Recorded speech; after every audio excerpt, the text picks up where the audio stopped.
Olá, meus amores! Sejam bem-vindos. Obrigada por estarem comigo aqui nessa maratona de leitura bíblica. Estamos quase terminando Juízes hoje. Eu queria pedir para vocês, por favor, quem ainda não é inscrito, se inscreva aí no canal, ative as notificações e deixe o seu like no vídeo se vocês estiverem gostando dessa nossa maratona, se estiverem nos acompanhando. Conte suas histórias, deixem aí seus recados, é muito bom ouvir vocês. E muito obrigada por estarem junto comigo nesta maratona. Eu quero agora começar com vocês. Nós estamos terminando Juízes, depois vamos começar Ruth. E ainda nesse capítulo a gente já começa Ruth, já termina Ruth, que Ruth foi muito importante, né, dentro da história. Mas também é um livro bem curtinho. Apesar de ser extremamente importante, é um livro bem curtinho. Foi uma mulher muito importante para a história dos israelitas aí. Vamos lá, então. Capítulo 21 de Juízes. Mulheres para os benjamitas. A gente já tinha lido no outro capítulo, né? Todas as guerras que aconteceram, né? Entre os próprios povos israelitas. Então, agora vamos continuar aí lendo as mulheres para os benjamitas. Os homens de Israel tinham feito esse juramento em Mispá. Nenhum de nós dará sua filha em casamento a um benjamita. O povo foi a Betel, onde esteve sentado perante Deus até a tarde, chorando alto e amargamente. Ó Senhor Deus de Israel, lamentaram porque aconteceu isso em Israel? Por que teria que faltar hoje uma tribo em Israel? Na manhã do dia seguinte, o povo se levantou cedo, construiu um altar e apresentou holocaustos e ofertas de comunhão. Os israelitas perguntaram: quem dentre todas as tribos de Israel deixou de vir à assembleia perante o Senhor?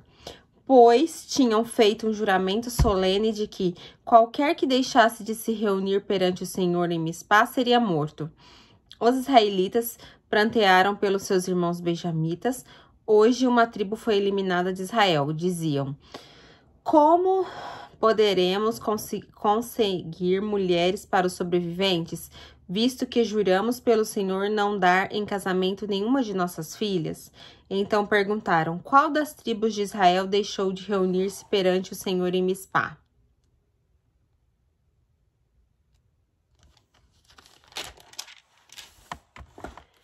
Descobriu-se então que ninguém de Jabes Gileade tinha vindo ao acampamento para a assembleia. Quando contaram ao povo, verificaram que ninguém do povo de Jabes Gileade estava ali. Então a comunidade enviou 12.000 homens de guerra com instruções para irem a Jabes Gileade e matarem à espada todos os que viviam lá, inclusive mulheres e crianças. É isto o que vocês deverão fazer, disseram. Matem todos os homens e todas as mulheres que não forem virgens. No meio de todo o povo que vivia em Jabes de Gileade, encontraram 400 moças virgens e as levaram para o acampamento de Siló em Canaã. Depois a comunidade toda enviou uma oferta de comunhão aos benjamitas que estavam na rocha de Rimon. Os benjamitas voltaram naquela ocasião e receberam as mulheres de Jabes de Gileade, que tinham sido poupadas. Mas não havia mulheres suficientes para todos eles. O povo pranteou Benjamim, pois o Senhor tinha aberto uma lacuna nas tribos de Israel. E os líderes da comunidade disseram: mortas as mulheres de Benjamim, como conseguiremos mulheres para os homens que restaram?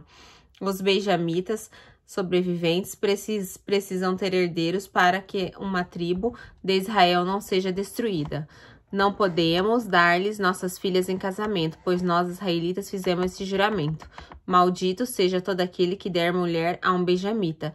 Há, porém, a festa anual do Senhor em Siló, ao norte de Betel, e a leste da estrada que vai para Betel e Siquém, ao sul de Lebona. Então mandaram para lá os benjamitas, dizendo: vão, esconda-se nas vinhas, fiquem observando quando as moças de Siló forem para as danças, saiam correndo das vinhas e cada um de vocês apodere-se de uma das moças de Siló e vá para a terra de Benjamim. Quando os pais ou irmãos dela se queixarem a nós, diremos: tenham misericórdia deles, pois não conseguimos mulheres para eles durante a guerra, e vocês são inocentes, visto que não lhes deram suas filhas. Foi o que os benjamitas fizeram. Quando as moças estavam dançando, cada homem tomou uma para fazer dela sua mulher. Depois voltaram à sua herança, reconstruíram as cidades e estabeleceram-se nelas. Na mesma ocasião, os israelitas saíram daquele local e voltaram para suas tribos e para seus clãs, cada um com sua própria herança. Naquela época não havia rei em Israel, cada um fazia o que lhe parecia certo. Ai, gente, já que não poderiam, eles sempre davam um jeito, né, de resolver. Eu não sei, eu não concordo muito com isso, né? Naquela época, as mulheres eram tratadas como coisas, como objetos, né? Pega lá e vamos resolver. O problema é... Não queriam quebrar um juramento. Para não quebrar um juramento, eu acho que faziam coisa pior do que quebrar o juramento. Mas tudo bem, isso são maldições em cima de maldições. São coisas erradas em cima de coisas erradas que eles já vinham fazendo. Então, isso é resultado de uma série de desobediências. Como diz aqui no final, cada um fazia o que lhe parecia certo. E um povo, quando começa a fazer o que lhe parece certo, realmente não dá certo. Essa que é a grande verdade, né? Agora a gente vai começar Ruth, a família de Elimeleque em Moabe. Na época dos juízes, houve fome na terra. Um homem de Belém de Judá, com uma mulher e os 2 filhos, foi viver por algum tempo nas terras de Moabe. O homem chamava-se Elimeleque. Sua mulher, Noemi, e seus 2 filhos, Malom e Quilion, eram Eufrades de Belém de Judá. Chegaram a Moabe e lá ficaram. Morreu Elimeleque, marido de Noemi, e ela ficou sozinha, com 2 filhos. Eles se casaram com as mulheres moabitas, uma chamada Orfa e a outra Ruth. Depois de terem morado lá por quase 10 anos, morreram também Malom e Quilion. E Noabe ficou sozinha, sem os seus filhos e sem o seu marido. Noabe e Ruth voltaram para Belém. Quando Noemi soube em Moabe que o Senhor viera em auxílio de seu povo, dando-lhe alimento, decidiu voltar com suas 2 noras para sua terra. Assim ela, com suas 2 noras, partiu do lugar onde tinha morado. Só fazer uma abertura aqui falando, gente, a bênção de Deus tinha se afastado tanto dos israelitas, né, que até fome eles já estavam passando. Então, assim, não conta-se os detalhes, mas a gente sabe que ali os problemas estavam muito grandes, né? E não é à toa, porque as iniquidades que eles estavam fazendo também eram grandes, né? E essas iniquidades estavam afastando Deus deles cada vez mais, né? Enquanto voltavam para a terra de Judá, disse-lhes Noemi: Vão, retornem para a casa de suas mães. Que o Senhor seja leal com vocês, como vocês foram leais com os falecidos e comigo. O Senhor concede que cada uma de vocês encontre segurança no lar do outro marido. Então deu-lhes beijos de despedida, mas elas começaram a chorar alto e lhe disseram: Não, voltaremos com você para junto do seu povo. Disse, porém, Noemi: Voltem, minhas filhas, porque viriam comigo? Poderia eu ainda ter filhos que viessem a ser seus maridos? Voltem, minhas filhas, vão, estou velha demais para ter outro marido. E mesmo que eu pensasse que ainda há esperança para mim, ainda que eu me casasse esta noite e depois desse à luz a filhos, iriam vocês esperar até eles crescerem? Ficariam sem se casar à espera deles. De jeito nenhum, minhas filhas, para mim é mais amargo do que para vocês, pois a mão do Senhor voltou-se contra mim. Elas então começaram a chorar alto de novo. Depois, Orfa deu um beijo de despedida em sua sogra, mas Ruth ficou com ela. Então Noemi a aconselhou: Veja, sua concunhada está voltando para o seu povo e para o seu Deus. Volte com ela. Ruth, porém, respondeu: Não insistas comigo que te deixe e que não mais te acompanhe. Onde fores, irei, onde ficares, ficarei. O teu povo será o meu povo e o teu Deus será o meu Deus. Onde morares, morarei, e ali serei sepultada. Que o Senhor me castigue com todo o vigor de outra coisa, que não a morte me separar de ti. Quando Noemi viu que Ruth estava de fato decidida a acompanhá-la, não insistiu mais. Prosseguiram, pois, as duas até Belém. Ali chegando, todo o povoado ficou alvoroçado por causa delas. Será que é Noemi? Perguntavam as mulheres. Mas ela respondeu: Não me chamem Noemi, melhor que me chamem de Mara, pois o Todo-Poderoso tornou minha vida muito amarga. De mãos cheias eu parti, mas de mãos vazias o Senhor me trouxe de volta. Por que me chamam Noemi? O Senhor colocou-se contra mim. O Todo-Poderoso me trouxe desgraça. Foi assim que Noemi voltou das terras de Moabe, com sua nora Ruth, a Moabita. Elas chegaram a Belém no início da colheita da cevada. Mara quer dizer amarga, para quem não sabe, tá bom? Ruth nas plantações de Boaz. Noemi tinha um parente por parte do marido, era um homem rico e influente, pertencia ao clã de Elimeleque e chamava-se Boaz. Ruth, a Moabita, disse a Noemi: Vou recolher espigas no campo daquele que me permitir. Vá, minha filha, respondeu-lhe Noemi. Então ela foi e começou a recolher as espigas atrás dos ceifeiros. Casualmente encontrou justo na parte da plantação que pertencia a Boaz, que era do clã de Elimeleque. Naquele exato momento, Boaz chegou de Belém e saudou os ceifeiros. O Senhor esteja com vocês. Eles responderam: O Senhor te abençoe. Boaz perguntou ao capataz dos ceifeiros a quem pertencia aquela moça. O capataz respondeu: É uma moabita que voltou de Moabe com Noemi. Ela me pediu que deixasse recolher e juntar espigas entre feixes, pois os ceifeiros. Entre os feixes, após os ceifeiros. Ela chegou cedo e está em pé até agora. Só sentou-se um pouco no abrigo. Disse então Boaz a Ruth: Ouça bem, minha filha. Não vá colher outra lavoura, nem se afaste daqui. Fique com as minhas servas. Preste atenção onde os homens estão ceifando e vá atrás das moças que vão colher.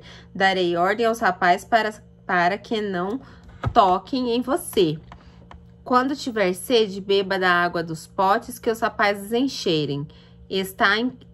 Ela inclinou-se e, prostrada com o rosto na terra, exclamou: Porque achei favor aos teus olhos, ao ponto de o Senhor se importar comigo, uma estrangeira?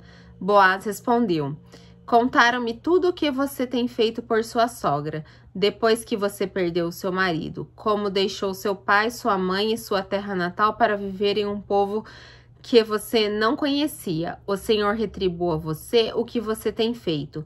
Que seja ricamente recompensada pelo Senhor, o Deus de Israel, sob cujas asas você veio buscar refúgio. E disse ela: Continue eu a ser bem acolhida, meu senhor. O Senhor me deu ânimo e encorajou sua serva, e eu sequer sou uma das suas servas. Na hora da refeição, Boaz lhe disse: Venha cá, pegue um pedaço de pão e molhe-o no vinagre. Quando ela se sentou junto aos ceifeiros, Boaz lhe ofereceu grãos tostados. Ela comeu até ficar satisfeita e ainda sobrou. Quando ela se levantou para recolher espiga, Boaz deu estas ordens a seus servos: Mesmo que ela recolha entre os feixes, não a repreendam. Ao contrário, quando estiverem colhendo, tirem para ela algumas espigas dos feixes e deixem cair-nas para que elas recolha e não as impeçam. E assim Ruth colheu na lavoura até o entardecer.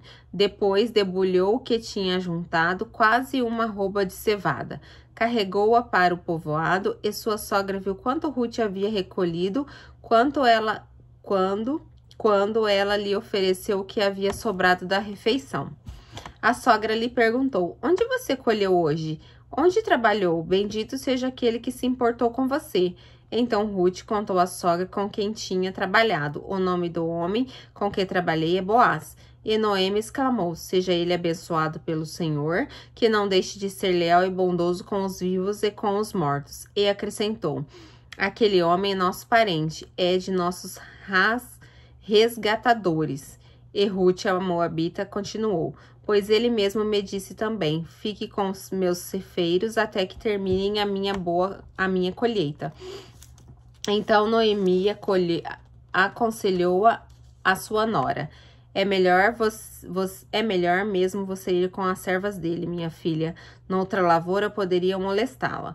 Assim, Ruth ficou com as servas de Boaz para recolher as espigas até acabarem as colheitas de cevada de trigo. E continuou morando com sua sogra. Certo dia, Noemi, sua sogra, lhe disse: Minha filha, tenho que procurar um lar seguro para a sua felicidade. Boaz, senhor das servas com quem você esteve, é nosso parente próximo. Esta noite ele estará limpando cevada na eira. Lave-se, perfume-se, vista sua melhor roupa e desça para a eira. Mas não deixe que ele perceba você até que tenha comido e bebido. Quando ele for dormir, note bem o lugar em que ele se deitar, então vá, descubra os pés dele, deite-se e deite-se. Ele dirá a você o que fazer. Respondeu Ruth: farei o que você está me dizendo. Então ela desceu para a eira e fez tudo o que sua sogra lhe tinha recomendado. Quando Boaz terminou de comer e beber, ficou alegre e foi deitar-se perto dos montes de grãos. Ruth aproximou-se sem ser notada, descobriu os pés dele e deitou-se. No meio da noite, o homem acordou e, de repente, ele se virou e assustou-se ao ver a mulher deitada aos seus pés. — Quem é você? — perguntou ele. — Sou sua serva Ruth, disse ela, estendendo a capa sobre sua serva, pois o Senhor é resgatador. Boaz lhe respondeu: O Senhor a abençoe, minha filha. Este seu gesto de bondade é ainda maior do que o primeiro, pois você poderia ter ido atrás dos jovens ricos ou pobres. Agora, minha filha, não tenha medo. Farei por você tudo o que me pedir. Todos os meus cidadãos, sobre que você é mulher virtuosa. É verdade que sou resgatador, mas há outro que é parente mais próximo do que eu. Passe a noite aqui, de manhã veremos se ele quiser resgatá-la. Pois bem, que resgate. Se não quiser, juro pelo nome do Senhor que eu a resgatarei. Deite-se aqui até de manhã. Ela ficou deitada aos pés dele até de manhã, mas levantou-se antes de clarear para não ser reconhecida. Boaz pensou: ninguém deve saber que esta mulher esteve na eira. Por isso, disse: traga-me o manto que você está usando e segure-o. Ela o segurou e o homem despejou nele 6 medidas de cevada e pôs sobre os ombros dela. Depois, ele voltou para a cidade. Quando Ruth voltou à sua sogra, esta lhe perguntou: como foi, minha filha? Ruth lhe contou tudo que Boaz lhe tinha feito e acrescentou: ele me deu 6 medidas de cevada, dizendo: não volte para sua sogra de mãos vazias. Disse então Noemi: agora espere, minha filha, até saber o que acontecerá. Sem dúvidas, aquele homem não descansará enquanto não resolver esta questão hoje mesmo. O resgate de Noemi e Ruth. Enquanto isso, Boaz subiu à porta da cidade e sentou-se exatamente quando o resgatador que ele havia mencionado estava passando por aí. Boaz o chamou e disse: meu amigo, venha cá e sente-se. Ele foi e sentou-se. Boaz reuniu 10 líderes da cidade e disse: sentem-se aqui, e eles se sentaram. Depois disse ao resgatador: Noemi, que voltou de Moabe, está vendendo o pedaço de terra que pertencia a nosso irmão Elimeleque. Pensei que devia apresentar a você o assunto na presença dos líderes do povo e sugerir a você que adquire o terreno. Se quiser resgatar esta propriedade, resgate-a. Se não, diga-me para que eu o saiba, pois ninguém tem o direito a não ser você e depois eu. Naquela época tinha uma ordem, ele não poderia ficar com a mulher na frente desse outro cidadão. Então, tinha uma ordem, esse cidadão tinha preferência. Então, a menos que esse cidadão desistisse, ele não poderia ficar com a Ruth. Então, eu a resgatarei, respondeu ele. Boaz, porém, lhe disse: no dia em que você adquirir as terras de Noemi e da Moabita Ruth, estará adquirindo também a viúva do falecido para manter o nome dele em sua herança. Diante disso, o resgatador respondeu: nesse caso, não poderei resgatá-la, pois poria em risco a minha propriedade. Resgate a você mesmo, eu não poderei fazê-lo. Antigamente, em Israel, para que o resgate e a transferência de propriedade fossem válidos, a pessoa tirava a sandália e dava ao outro, assim oficializava os negócios em Israel. Quando, pois, o resgatador disse a Boaz, adquira você mesmo, tirou a sandália.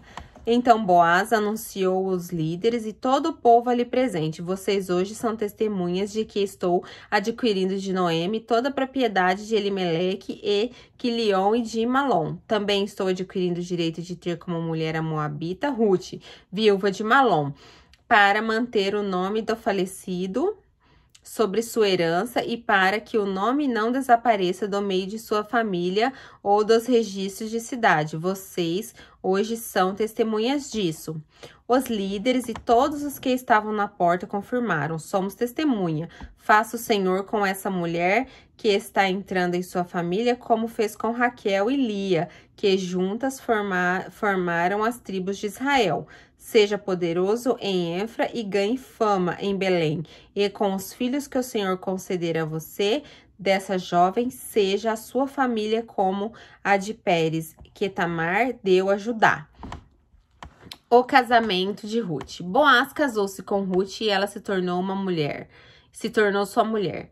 Boaz a possuiu e o Senhor concedeu que ela engravidasse dele e desse à luz a um filho. As mulheres disseram a Noemi: louvado seja o Senhor, que hoje não a deixou sem resgatador. Que o seu nome seja celebrado em Israel. O menino dará a você nova vida e sustentará na velhice, pois é filho de sua nora, que a ama e que é melhor do que 7 filhos para você. Noemi pôs o menino no colo e passou a cuidar dele. As mulheres da vizinhança, celebrando o seu nome, e disseram: Noemi tem um filho. E lhe deram o nome de Obed. Esse foi o pai de Jessé, pai de Davi. Esta é a história dos antepassados de Davi. A genealogia de Davi. Olha como que Ruth foi importante. Porque se Ruth não tivesse tomado a decisão de sair da terra dela para ir para uma terra que ela seria uma estrangeira, ela não teria dado à luz essa criança. E essa criança que foi o pai de Jessé, que é pai de Davi.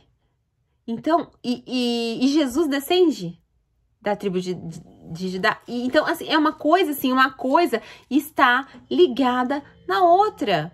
E como que a coragem dessa mulher foi importante. Por isso que o livro dela tá aqui, por isso que ela é tão importante. Porque aqui começa a genealogia de Davi. Essa é a história dos antepassados de Davi, descendente de Pérez. Pérez gerou Esrom gerou Roão gerou Aminadade gerou Nasson gerou Salmão gerou Boaz gerou Obed gerou Jessé gerou Davi. Que lindo, né? Que perfeito, não? Deus é maravilhoso e nos capacita e nos dá coragem. Então, graças ao ato nobre de Ruth proteger sua sogra e a Noemi, foi gerado Davi, certo? E agora a gente vai começar Samuel, que é também lindo, Samuel. E fica aqui, ó, a parte mais importante de Ruth é essa que fala da genealogia de Davi, ok? Ok, vamos começar aí 1 Samuel.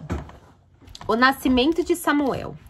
Havia certo homem de Ramataim, sufita, dos montes de Efraim, chamado Eucana, filho de Jeroão, neto de Eliú e bisneto de Tou, filho de Efraimita, Zufi. Ele tinha 2 mulheres, uma se chamava Ana e a outra Penina. Penina tinha 2 filhos, Ana, porém, não tinha nenhum. Então, agora a gente vai começar a história de Samuel, que também é muito bonita, né? Então, deixa eu só grifar aqui que nós temos a Penina com 2 filhos e a Ana sem nenhum, ok? É uma história muito conhecida e que eu amo. Vamos lá. Todos os anos esse homem subia da cidade de Siló para adorar e sacrificar ao Senhor dos Exércitos. Lá, Ofni e Finéias e os 2 filhos de Eli eram sacerdotes do Senhor. No dia em que Eucana oferecia sacrifícios, dava porções à sua mulher Penina e a todos os filhos dela, mas Ana dava uma porção dupla, porque a amava apesar de o Senhor tê-la deixado estéril. E porque o Senhor a tinha deixado estéril, sua rival a provocava continuamente, a fim de irá-la. Isso acontecia ano após ano. Sempre que Ana subia à casa do Senhor, sua rival a provocava e ela chorava e não comia. Eucana, seu marido, lhe perguntava: Ana, por que você está chorando? Por que não come? Por que está triste? Será que eu não sou melhor para você do que 10 filhos? Certa vez, quando terminou de comer e beber em Siló, estando o sacerdote Eli sentado numa cadeira junto à entrada do santuário do Senhor, Ana se levantou e com a alma amargurada chorou muito e orou ao Senhor, e fez um voto dizendo: Ó Senhor dos exércitos, se tu deres atenção à humilhação de tua serva, te lembrares de mim, não te esqueceres da tua serva, mas lhe deres um filho, eu, então, o dedicarei ao Senhor por todos os dias de sua vida, e o seu cabelo e a sua barba nunca serão cortados. Enquanto ela continuava a orar diante do Senhor, ele observava sua boca. Como Ana orava silenciosamente, seus lábios se mexiam, mas não se ouvia sua voz. Então ele pensou que ela estivesse embriagada e lhe disse: Até quando você continuará embriagada? Abandone o vinho. Ana respondeu: Não se trata disso, meu senhor. Sou uma mulher muito angustiada, não bebi vinho nem bebida fermentada. Eu estava derramando minha alma diante do Senhor. Não julgues tua serva, uma mulher vadia. Estou orando aqui e agora por causa da minha grande angústia e tristeza. Eli respondeu: Vá em paz, que o Deus de Israel conceda a você o que você pediu. Mal sabia ele, né? E ela... Peraí, deixa só eu grifar esta parte. E ela disse: Espero que esteja benevolente para com tua serva. Então ela seguiu seu caminho, comeu e seu rosto já estavam não estavam mais abatidos. No dia seguinte, eles se levantaram e adoraram ao Senhor. Então voltaram para casa em Ramá. Eucana teve relações com sua mulher Ana e o Senhor se lembrou dela. Assim Ana engravidou e no devido tempo deu à luz a um filho e deu-lhe o nome de Samuel, dizendo: Eu o pedi ao Senhor. Olha, que lindo, Samuel. Ana consagra Samuel. Quando o ano seguinte Eucana subiu com toda a sua família para oferecer sacrifício anual ao Senhor e para cumprir o seu voto, Ana não foi e disse ao seu marido: Depois que o menino for desmamado, eu o levarei e apresentarei ao Senhor, e ele morará ali para sempre. Samuel veio para satisfazer a maternidade de Ana em partes, né? Porque ela teve ele, mas ela teve ele para o Senhor, né? Ela não teve ele para ela. O que é muito difícil muitas mães aceitarem, né? Que as mães dão à luz, os filhos são para o mundo, os filhos não são para si. Tem muita mãe que acha que o filho é dela. E não é. Ninguém é de ninguém. Nem mesmo o filho que sai das suas entranhas é seu, né? E Ana tinha consciência plena disso. Disse Eucana a seu marido: Faça o que parecer melhor a você. Fique aqui até desmamá-lo. Que o Senhor apenas confirme a palavra dele. Então ela ficou em casa e criou seu filho até que o desmamou. Depois de desmamá-lo, levou o menino, ainda pequeno, à casa do Senhor em Siló, com um novilho de 3 anos de idade, uma arroba e uma farinha na vasilha uma arroba de farinha e uma vasilha de couro cheia de vinho. Eles sacrificaram o novilho e levaram o menino a Eli. E ela disse: Meu senhor, juro por tua vida que sou a mulher que esteve aqui ao teu lado orando ao Senhor. Era este o menino que eu pedia. O Senhor concedeu-me o pedido, pois agora eu o dedico ao Senhor. Por toda a sua vida será dedicado ao Senhor. E ali adorou o Senhor. A oração de Ana. Então Ana orou assim: Meu coração exulta no Senhor minha força é exaltada, minha boca se exalta sobre os meus inimigos, pois me alegro com a tua libertação. Não há ninguém santo como o Senhor, não há outro além de ti, não há rocha alguma como o nosso Deus. Não falem tão orgulhosamente, nem saia da tua boca tal arrogância, pois o Senhor é Deus sábio, é Ele quem julga os atos dos homens. O arco dos fortes é quebrado, mas os fracos são revestidos de força. Os que tinham muito agora trabalham por comida, mas os que estavam famintos agora não passam fome. O que era estéril deu à luz a 7 filhos, mas o que tinha muitos filhos ficou sem vigor. O Senhor mata e preserva a vida, Ele faz descer a sepultura e dela resgata. O Senhor é quem dá pobreza e riqueza e se humilha, Ele humilha e exalta. Levanta do pó necessitado e do monte de cinzas ergue o pobre. Ele os faz sentar-se como príncipes e lhes dá lugar de honra, pois os alicerces da terra são do Senhor. Sobre eles estabeleceu o mundo. Ele aguardará os pés dos seus santos, mas os ímpios serão silenciados nas trevas, pois não é pela força que o homem prevalece. Aquele que se opõe ao Senhor serão despedaçados. Ele trovejará do céu contra eles. Ó Senhor, julgará até os fins da terra. Ele dará poder ao seu rei e exaltará a força do seu ungido. Então Eucana voltou para casa em Ramá, mas o menino começou a servir o Senhor sob a direção do sacerdote Eli. Quer dizer, ela cumpriu o voto dela, né? E essa oração é muito forte, é muito linda. E é exatamente isso, né? Olha esse verso aqui. O Senhor é quem dá riqueza e pobreza, Ele humilha e exalta.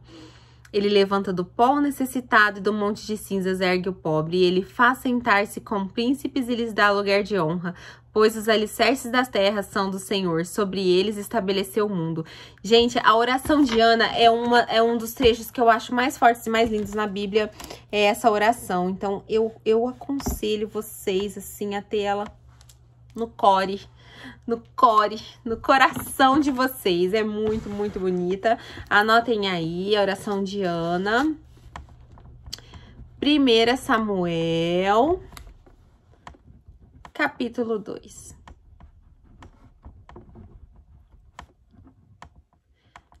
É muito bonito. É muito perfeito. E é realmente algo que vem de Deus. Essa oração é como se ela tivesse conseguido traduzir Deus em poucas linhas, né? Ana teve a sabedoria de conseguir traduzir Deus em pouquíssimas linhas. Pouquíssimas linhas, ela foi lá e traduziu todo o poder de Deus, ok? Então, vamos lá. A maldade dos filhos de Eli. Vamos lá. Os filhos de Eli eram ímpios, não se importavam com o Senhor, nem cumpriam os deveres de sacerdotes para com o povo. Sempre que alguém oferecia um sacrifício, o auxiliar do sacerdote vinha com um garfo de 3 dentes. E enquanto a carne estava cozinhando, ele enfiava o garfo na panela, ou atravessa, ou cadeirão, caçarola, e o sacerdote pegava para si tudo o que vinha no garfo. Assim faziam todos os israelitas que iam a Siló. Mas antes mesmo de queimarem a gordura, vinha o auxiliar do sacerdote e dizia ao homem que estava oferecendo o sacrifício: dê um pedaço desta carne para o sacerdote assar, e ele não aceitará de você carne cozida, somente crua. Se o homem lhe dissesse: deixe primeiro a gordura se queimar e então pegue o que quiser, o auxiliar respondia: não, entregue a carne agora, senão eu tomarei a força. O pecado desses jovens era muito grande à vista do Senhor, pois eles estavam tratando com desprezo a oferta do Senhor. O homem, contudo, ainda menino, ministrava perante o Senhor. Samuel, contudo, ainda menino, ministrava perante o Senhor, vestindo uma túnica de linho. Todos os anos sua mãe fazia uma pequena túnica e a levava para ele, quando subia a Siló com o marido para oferecer sacrifício anual. Eli abençoava Eucana e sua mulher, dizendo: Senhor, dê a vocês filhos desta mulher no lugar daquele a quem você pediu e dedicou a Deus. Então voltava para casa. O Senhor foi bondoso com Ana, ela engravidou e deu à luz 3 filhos e 2 filhas. Enquanto isso, o menino Samuel crescia na presença do Senhor. Eli, já bem idoso, ficou sabendo de tudo que os seus filhos faziam a todo o Israel, e que eles se deitavam com as mulheres que serviam junto à entrada da tenda do encontro. Por isso, ele lhes perguntou: por que vocês fazem essas coisas? De todo o povo ouço respeito mal que vocês fazem. Não, meus filhos, não é bom o que escuto se espalhando no meio do povo. Se um homem pecar contra outro homem, os juízes poderão intervir em seu favor. Mas se pecar contra o Senhor, quem intercederá por ele? Seus filhos, contudo, não deram atenção à repreensão de seu pai, pois o Senhor queria matá-los. O menino Samuel continuava a crescer, sendo cada vez mais estimado pelo Senhor e pelo seu povo. Profecia contra a família de Eli. Aqui a gente percebe que às vezes o agir de Deus não é tão imediato, né? Porque não foi que eles foram lá, fizeram um pecado e Deus destruiu, né? Teve um tempo, porque o menino foi crescendo enquanto eles estavam cometendo todas essas atrocidades contra Deus. Profecia contra a família de Eli. E veio um homem de Deus a Eli e lhe disse: Assim diz o Senhor, acaso não me revelei claramente a família de seu pai quando eles estavam no Egito, sob o domínio do faraó? Escolhi seu pai dentre todas as tribos de Israel para ser o meu sacerdote, subir ao meu altar, queimar incenso e usar um colete sacerdotal na minha presença. Também dei à família do seu pai todas as ofertas preparadas no fogo pelos israelitas. Por que vocês zombam do meu sacrifício e da oferta que determinei para a minha habitação? Por que você honra seus filhos mais do que a mim, deixando-os engordar com as melhores partes das ofertas feitas por Israel a meu povo? Portanto, o Senhor, o Deus de Israel, declara: prometi a sua família e a linhagem de seu pai que ministrariam diante de mim para sempre. Mas agora o Senhor declara: longe de mim tal coisa. Honrarei aqueles que me honram, mas aqueles que me desprezam serão tratados com desprezo. Aqui existe uma quebra, né? Porque Deus fez uma promessa, mas eles também tinham que fazer a parte dele, né? Então, o Senhor declarou isso. Então, ele diz: é chegada da hora em que eliminarei a sua força e a força da família de seu pai, e não haverá mais nenhum idoso na sua família, e você verá aflição na minha habitação. Embora Israel prospere na sua família, ninguém alcançará a idade avançada. E todo descendente seu que eu não eliminar do meu altar será poupado apenas para consumir os seus olhos com lágrimas e para entristecer o seu coração, e todos os seus descendentes morrerão no vigor da vida. Ou seja, ele quebrou aquela aliança linda que ele tinha, né, com os descendentes para ser sacerdotes e ainda jogou uma praga, né, uma profecia contra eles. E o que acontecer a seus dois filhos, Ofni e Finéias, será um sinal para você. Os dois morrerão no mesmo dia. Levantarei para mim um sacerdote fiel que agirá de acordo com o meu coração e meu pensamento. Edificarei firmemente a família dele e ele ministrará sempre perante o meu rei ungido. Então, todo o que restar da sua família virará e se prostrará perante ele, para obter uma moeda de prata e um pedaço de pão. Ele implorará que ponha em alguma função sacerdotal para ter o de comer. O chamado de Samuel. O menino Samuel ministrava perante o Senhor, sob a direção de Eli. Naqueles dias, raramente o Senhor falava e as visões não eram frequentes. Certa noite, Eli, cujos olhos estavam ficando tão fracos que já não conseguia mais enxergar, estava deitado em seu lugar de costume. A lâmpada de Deus ainda não havia se apagado e Samuel estava deitado no santuário do Senhor, onde se encontrava a arca de Deus. Então o Senhor chamou Samuel. Samuel, respondeu, estou aqui. E correu até Eli e disse, estou aqui, o Senhor me chamou? Ele, porém, disse, não o chamei, volte e deite-se. Então ele foi e deitou, e de novo o Senhor o chamou. Samuel, e Samuel se levantou e foi a Eli e disse, estou aqui, o Senhor me chamou? Disse Eli, meu filho, não o chamei, volte e deite-se. Ora, Samuel ainda não conhecia o Senhor. A palavra do Senhor ainda não lhe havia sido revelada. O Senhor chamou Samuel pela terceira vez. Ele se levantou, foi até Eli e disse, estou aqui, o Senhor me chamou? Eli percebeu que o Senhor estava chamando o menino e lhe disse, vá, deite-se, e se ele chamá-lo, diga, fala, Senhor, pois o teu servo está ouvindo. Então Samuel foi deitar-se.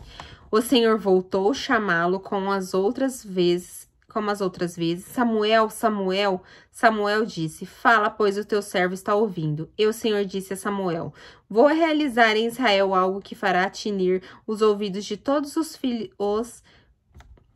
que ficarem sabendo. Nessa ocasião, executarei contra ele tudo o que falei contra sua família, do começo ao fim.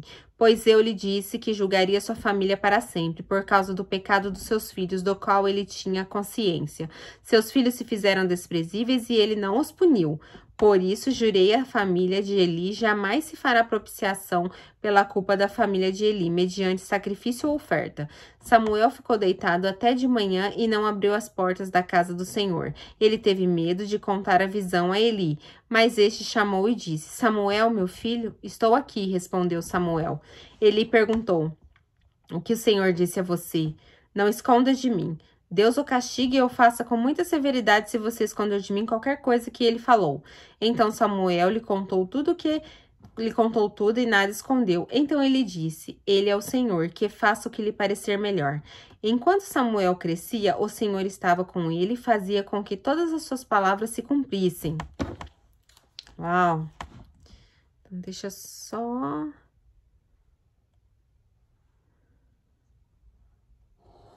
grifar aqui uma parte, quando Samuel fala com o Senhor. Todo Israel, desde Dan até Berseba,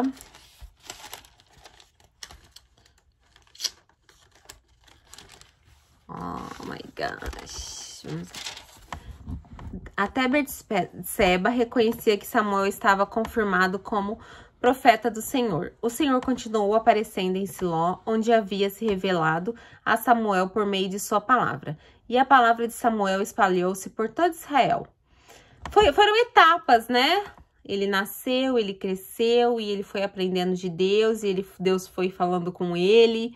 Assim como nós, quando aceitamos a Jesus, né? A gente vai passando por etapas e vai aprendendo as coisas de Deus e vai crescendo, né? E assim a gente vai indo nesse caminho de Deus. Não é uma coisa que você acorda e tá tudo pronto, né? Com Samuel foi assim, foi aos poucos. Os filisteus tomam a arca. Nessa época, os israelitas saíram à guerra contra os filisteus. Eles acompanharam em Enebezer e os filisteus em Afeque. Os filisteus dispuseram suas forças em linha para enfrentar Israel, e intensificando-os, o combate, Israel foi derrotado pelos filisteus, que mataram cerca de 4.000 deles no campo de batalha. Quando os soldados voltaram ao acampamento, as autoridades de Israel perguntaram, por que o Senhor deixou que os filisteus nos derrotassem? E acrescentaram, vamos a Siló buscar a arca da aliança do Senhor, para que ele vá conosco e nos salve das mãos dos nossos inimigos. Então mandaram trazer de Siló a arca da aliança do Senhor dos exércitos, que tem o seu trono entre os querubins. E os 2 filhos de Eli, Efon e Finéias, acompanharam a arca da aliança. Quando a arca da aliança do Senhor entrou no acampamento, todos os israelitas gritaram tão alto que o chão estremeceu. Os filisteus, ouvindo os gritos, perguntaram, o que significam todos esses gritos no acampamento dos hebreus? Quando souberam que a arca do Senhor viera para o acampamento, os filisteus ficaram com medo e disseram, deuses chegaram ao acampamento, ai de nós. Nunca nos aconteceu uma coisa dessas. Ai de nós, quem nos livrará das mãos desses deuses poderosos? São os deuses que feriram os egípcios com toda a espécie de praga no deserto. Sejam fortes, filisteus, sejam homens, ou vocês se tornarão escravos dos hebreus, assim como eles foram escravos de vocês. Sejam homens e lutem. Então os filisteus lutaram e Israel foi derrotado. Cada homem fugiu para sua tenda. O massacre foi muito grande. Israel perdeu 30.000 homens de infantaria. A arca de Deus foi tomada e os 2 filhos de Eli, Efone e Finéias, morreram. Deus permitiu que talvez que tudo isso acontecesse, né? Para que os 2 morressem mesmo, né? Porque Deus já tinha prometido que eles morreriam no mesmo dia. Então, para que a palavra de Deus se cumprissem, acabou acontecendo que a arca foi pega pelos filisteus, né? a morte de Eli. Naquele mesmo dia, um benjamita correu da linha de batalha até Siló, com as roupas rasgadas e terra na cabeça. Quando ele chegou, Eli estava sentado em sua cadeira ao lado da estrada. Estava preocupado, pois seu coração temia pela arca de Deus. O homem entrou na cidade, contou o que havia acontecido e a cidade começou a gritar. Eli ouviu os gritos e perguntou: o que significa esse tumulto? O homem correu para contar tudo a Eli. Ele tinha 98 anos de idade e seus olhos estavam imóveis. Ele já não conseguia enxergar. O homem lhe disse: acabei de chegar da linha de batalha, fugi de lá hoje mesmo. Ele perguntou: o que aconteceu, meu filho? O mensageiro respondeu: Israel fugiu dos filisteus e houve uma grande matança entre os soldados. Também os seus 2 filhos, Ofni e Efinéias, estão mortos e a arca de Deus foi tomada. Quando ele mencionou a arca de Deus, ele caiu da cadeira para trás, ao lado do portão, quebrou o pescoço e morreu, pois era velho e pesado. Ele liderou Israel durante 40 anos. Então, nesse dia, perdeu-se os filhos dele, perdeu-se a arca. Foi, assim, um dia terrível para Israel. Sua nora, mulher de Finéias, estava grávida e perto de dar à luz. Quando ouviu a notícia de que a arca de Deus havia sido tomada e que seu sogro, o marido estavam mortos, entrou em trabalho de parto e deu à luz, não resistiu às dores do parto. Então morria as mulheres que a ajudaram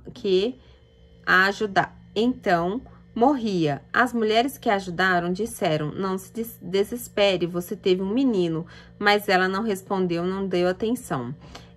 Ela deu ao menino o nome de Icabote e disse: a glória se foi de Israel, porque a arca fora tomada e porque o sogro e o marido haviam morrido. E ainda acrescentou: a glória se foi de Israel, pois a arca de Deus foi tomada.